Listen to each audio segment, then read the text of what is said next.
All right, we've got the market data for you through the end of October 2025. And today we're going to talk about two things. Number one is the market is finally behaving the way it is supposed to behave. I'll explain what that means.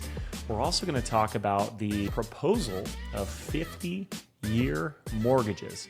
I'm going to talk about what that means for you if that were to come to fruition.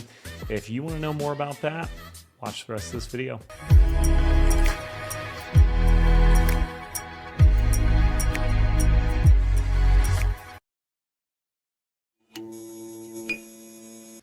All right, you've stuck around for the video, so let's dive into it. How is the market behaving normally? Well, we're going to dive into what we always do, which is this top left data set here. So you can see, as always, the red line represents active listings. The gray is going to be pending sales, and then the black will be closed sales.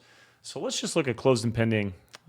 First of all, pendings are up in October versus October 2024. We're 560 pending versus 513 pending the same time last year. So that's up about 10%.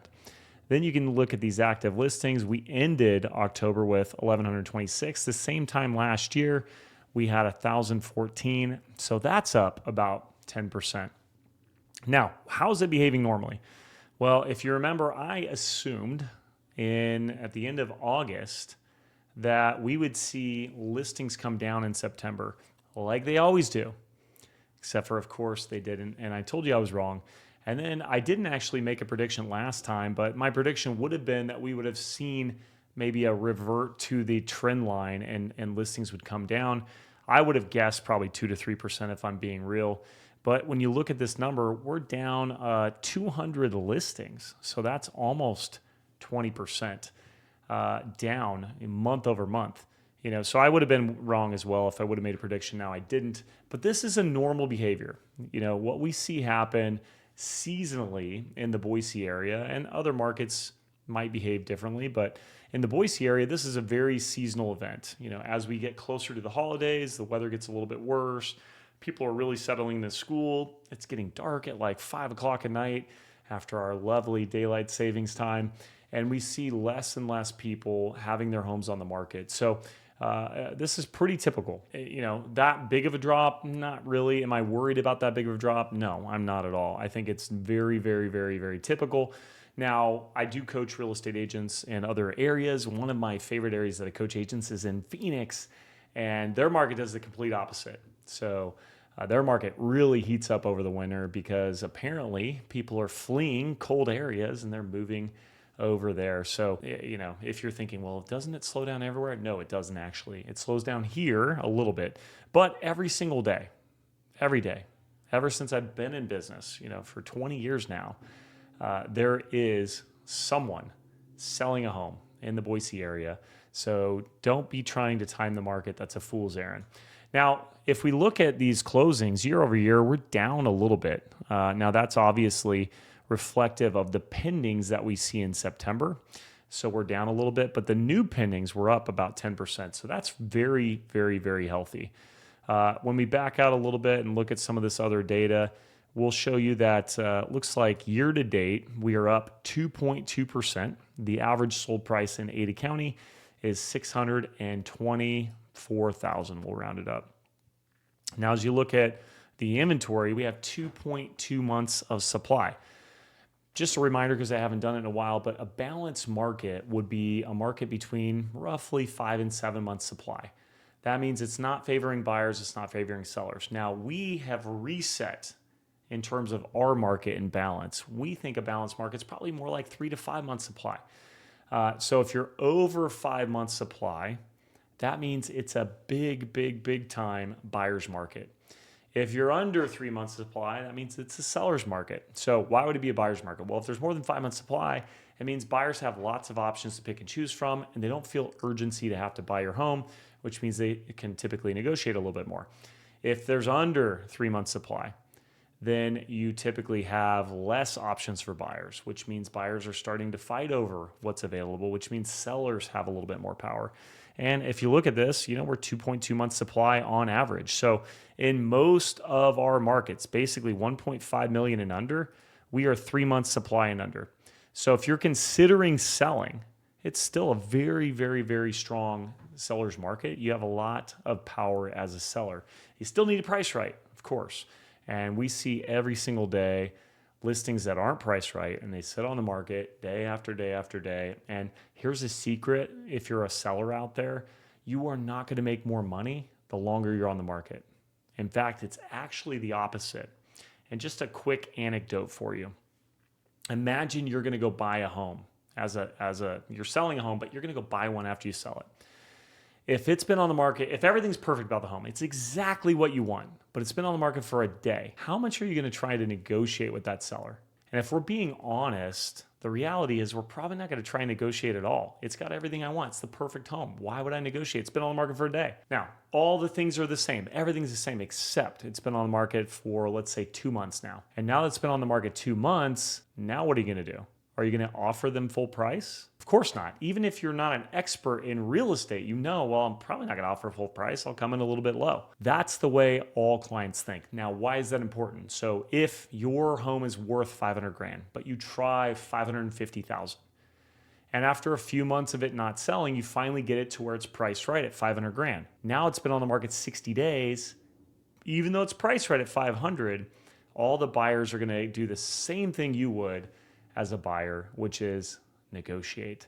So you're often better off coming out with your best price right out of the gate. The most people are seeing your property and you're getting the most marketing exposure there are. It's the best likelihood of you taking advantage of this seller's market and a lot of these price points. If you price correctly, then you can potentially get those buyers fighting over your home, getting full price, maybe even more. So you can reach out to us for more questions on that. Now, before I talk about the 50-year mortgage, which is a hot button issue, it shouldn't be at all. It's not a hot button issue. People are making it a political issue. It's not a political issue. This is not the first time a 40 or a 50-year mortgage has been talked about. In fact, our lender just today was telling us that 40-year mortgages have been going on for a long time. They don't offer them because the numbers don't make a lot of sense. Let's not get caught up in the politics of life. Someone brings something forth, you love them, so you love it. You hate them, so you hate it.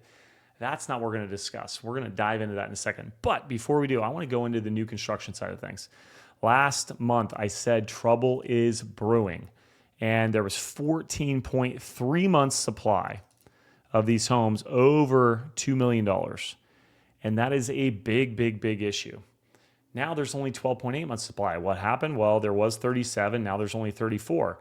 There was 20 pending. Now there's only 19. So here's the deal. The piece that I want you guys to take away from this is there's still a problem. There's still a problem. If you have a budget of over $2 million, you should be absolutely getting everything you want and negotiating like a boss. If you need a great real estate agent, reach out to us at City of Trees Real Estate. We would love to help you with your purchase. But I would be taking advantage of this market. You get over 2 million with over 12 months supply, and that supply is not even right. And the reason it's not right is because there's a lot of closed sales in that price point that were build jobs. So someone said, I want this lot and I want this home and I want all this pretty stuff in it and I'll pay whatever you want. That's not specs. These are specs. These 34 listings you see, they're spec homes.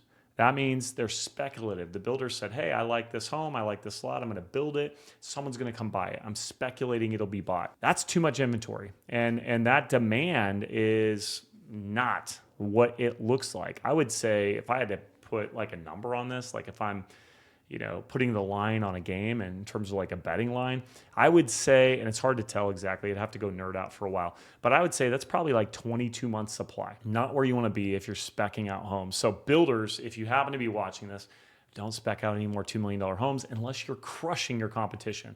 And buyers, get aggressive or hire an agent like one of the many beautiful, wonderful, talented agents on our City of Trees real estate team. They will happily take care of you. Now, let's talk about this 50-year mortgage, okay? First of all, if you, again, everything gets politicized. Like, you guys got to throw the politics out of this. All right. Affordability is a major issue in housing. Will the 50-year mortgage unlock affordability? The answer is potentially. Okay. The reason our lenders don't talk about the 40-year mortgage is because the payment's about the same as the 30-year mortgage. Why? Because the interest rate is crappy. Why? Because they don't do a lot of them. Okay. And because the interest rate is crappy, the monthly payment ends up being about the same exact amount as the 30-year mortgage. So if the 50-year mortgage product came to life, the interest rate would have to be relatively competitive with the 30-year. It won't be. It'll be worse, right? It's just like a 15-year, right? Like right now, if you go get a 15-year mortgage, it's probably a quarter of a point lower than a 30-year mortgage. Just the way it is, right? It's less time that money needs to be locked up. The longer it needs to be locked up, typically the higher the rate of return they want. So thinking about that, we'd really have to see what ends up happening. Do I think it's a bad idea? Do I think you're a slave to the bank? No, I think that's political BS. That's people wanting an agenda to come across to make themselves feel better. And I don't care who you support in the office at all. As a real estate professional that's been doing this for 20 years, I want options for clients, okay? It doesn't mean everyone should choose the option. Maybe it's a bad idea for them. But for you not to even give them the choice, I think is a mistake. So there might be perfect scenarios right now that even make fiscally responsible decisions for people choosing a 50-year mortgage. And if there was more options for clients, then they now have the freedom to do what they want to do. And I'm all about that. I don't want to remove options because I think people aren't smart enough to handle their own financial decisions. Now, plenty of people have plenty of options with finances, and they make mistakes each and every single day. Okay, so let's not act like we're saving people by not allowing 50-year mortgages to come on the market. I think it is an interesting idea, and I'd love to see more of it. Would it make sense financially? Well, let's put it this way. If I can't qualify for a 30-year mortgage today, and meaning I can't buy a house today, so my only option is to rent. Well, all of these people, especially a lot of realtors I've seen who are like pounding their fist on the table saying this is damning them to, debt for all of eternity. Here's what I would say is like rent. How much equity do you get when you are paying rent? I've never met anyone who's renting that has equity ever. Never seen that. So, we already know the answer to that. Now, if I could get a 50-year mortgage and have home ownership and be building even a small amount of equity versus renting, I'm probably going to take the 50-year option. If we were talking about my kids going to buy homes and that's their way they get qualified, I'd much rather have that than have them be lifelong renters, because 50 years of renting is tough to swallow. At least at the end of a 50-year mortgage, you would own the property. But let's actually get into reality here, okay? The majority of people don't pay off a 30-year mortgage. They don't. Majority of people don't live in their home for 30 years. The average is around 10 years. So they live in that home for 10 years and then they move. And then what do? They get another 30-year mortgage. So they had a 30 and then they get another 30. Technically, they rent it for 10 and they got another 30. That's 40 years. Like, let's not pretend like we're damning people to debt for all of their lives. People have choices to make. People need to be educated on those choices. The more choices they have, the more freedom they have to do what makes sense for their scenario. Do I think a 50-year mortgage makes sense for everyone? No, of course not. But if you go back into the history of mortgages, before 1933, I believe, there was no 30-year mortgage. It didn't exist. The average mortgage was like 3 to 10 years, and it was interest only, and it was a balloon payment. And back then, I guarantee you, there were people saying, you're going to borrow money to buy a house? You're an idiot. You're damned to debt for all of life. And then the Federal Housing Authority was created along with HOLC, which I think is the Homeowners Lending Corporation. Both of those were brought about. And then there were 20 and 30-year mortgages. And I guarantee you, if you went back in the 30s, you're going to be in debt for 30 years. That's the dumbest thing ever. And then, of course, by the 1950s, the 30-year product was pretty much the standard to buy a home. And now we're 2025. Discussing 50-year mortgages. I don't know if it'll actually come to fruition or not, but it doesn't surprise me that there's a lot of negativity around it, but there was a lot of negativity around doing a mortgage at all. And then in the 30 year, right? So options are good things for people, in my opinion. And I think owning a home is better than renting a home, especially over a long enough period of time. So that's where I stand on it. Hopefully you guys can tell me in the comments why I am right or wrong, and I will happily read those. Thank you guys so much for checking us out. And of course, if you need help buying or selling real estate, talk to your favorite City of Trees real estate agent. There's links in the description below, or you can reply to this email if you got this via email, and they would love to help you out. Thank you so much for watching, guys. We'll see you at the end of November.